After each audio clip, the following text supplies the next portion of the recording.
I'll never forget the moment my world shattered. It was a Tuesday afternoon, the kind of ordinary day where you're just going through the motions, sorting laundry, answering emails, planning dinner. My phone buzzed on the kitchen counter, and I glanced at it, expecting a reminder or maybe a text from my husband, James, about picking up wine for the weekend. Instead, it was a message from an unknown number, and the words hit me like a freight train. James has been cheating on you with Skylar Collins for 3 years. I'm so sorry. There was a screenshot attached, James's name, a hotel confirmation, and a date from last month. My hands trembled as I stared at the screen, my heart pounding so hard I thought it might burst. I wanted to scream, cry, throw something, but instead, I just stood there, frozen, the weight of betrayal sinking into my bones. James and I had been married for 12 years. I'd built my life around him, around us. I was the supportive wife, the one who hosted dinner parties for his law firm colleagues, who remembered his clients' birthdays, who made sure our home was a sanctuary after his long days. He was charming, ambitious, the kind of man who could light up a room with his smile. I'd always trusted him, even when he started working late more often, even when his business trip stretched longer, even when he seemed distracted, his eyes glazing over when I talked about my day. I chalked it up to stress, to the demands of his career. How could I have been so blind? The signs were there, scattered like breadcrumbs I'd refused to follow. Lipstick on a shirt collar I convinced myself was mine. A faint floral perfume that wasn't my scent. The way he'd guard his phone like it was a state secret. I'd ignored them all, clinging to the story I'd told myself about our perfect marriage. That night I didn't confront him. I couldn't. Not yet. Instead, I sat in our guest room, the one we'd decorated for hypothetical future kids we never had, and let the truth claw at me. 3 years. 3 years of lies, of shared beds with another woman, of whispered promises I'd never hear. Who was Skylar Collins? I grabbed my laptop and started digging. It didn't take long to find her: LinkedIn, Instagram, a few public records. She was 29, a marketing consultant, all sharp cheekbones and curated confidence. Her Instagram was a gallery of sunlit brunches, rooftop cocktails, and cryptic captions about living her truth. I found a photo of her at a charity gala James had attended last year, her arm looped through his, her smile smug. My stomach churned. How many times had I smiled at her name in passing, oblivious?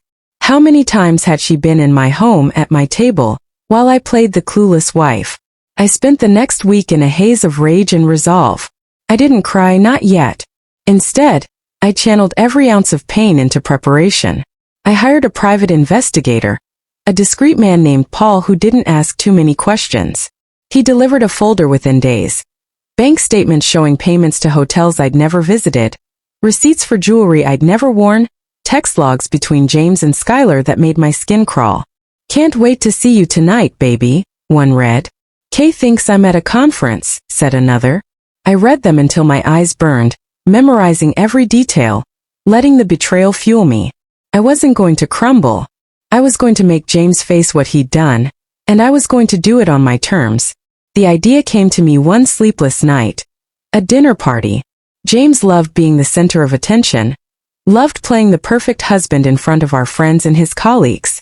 I'd give him one last stage. I spent days planning, curating a guest list that included his parents, his law firm partners, our closest friends, and of course Skylar. I called her myself, my voice steady as I invited her, claiming it was a casual get-together, and that James had mentioned she was a valued colleague.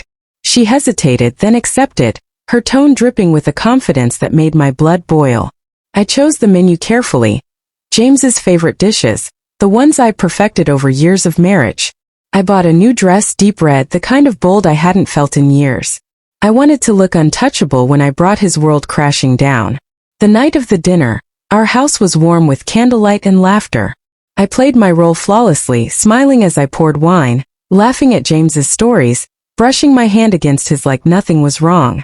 Skylar arrived late, her dress a little too tight, her eyes darting to James the moment she walked in. I greeted her warmly, my smile ablaze.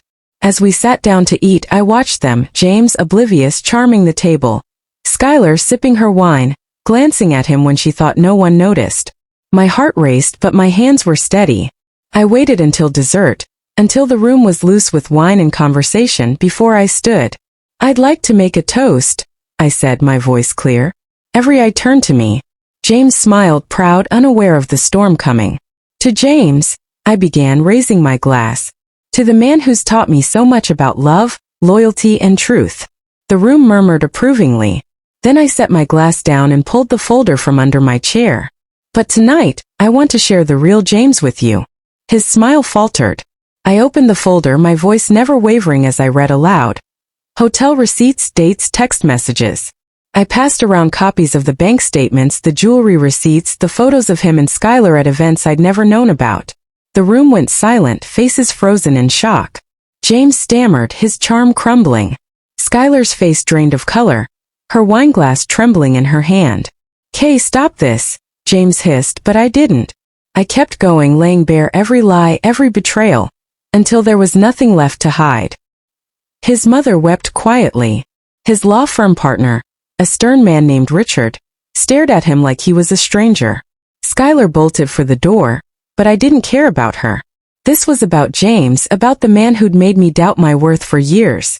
When I finished, I looked at him, his face ashen, and said, "You don't get to pretend anymore."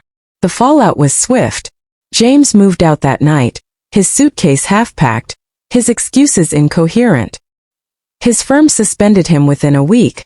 Richard had been clear that optics matter. Whispers followed him, his reputation unraveling as word of the dinner spread. I didn't gloat. I was too busy rebuilding. I filed for divorce, my lawyer a fierce woman who made sure I got everything I deserved. The house, half his assets, a clean break. I started therapy, untangling years of self-doubt. I reconnected with friends I'd neglected. Women who reminded me who I was before I became James's wife. I threw myself into my career, a marketing job I'd sidelined for years, and watched my confidence grow with every project, every pitch. Months later, I ran into James at a coffee shop. He looked smaller, his charm dulled, his eyes heavy with regret. "Kay, I'm so sorry," he said, his voice breaking. "I was a fool. I waited for the ache, the need for closure, but it didn't come. I didn't need his apologies. I didn't need him." "I know," I said simply and walked away, my heart light. That dinner party was my reckoning. It wasn't just about exposing James, it was about reclaiming myself. For years, I'd let his lies chip away at my truth, my strength. That night I took it all back. I'm not the woman I was then, naive and trusting, but I'm not bitter either. I'm free, and that's enough.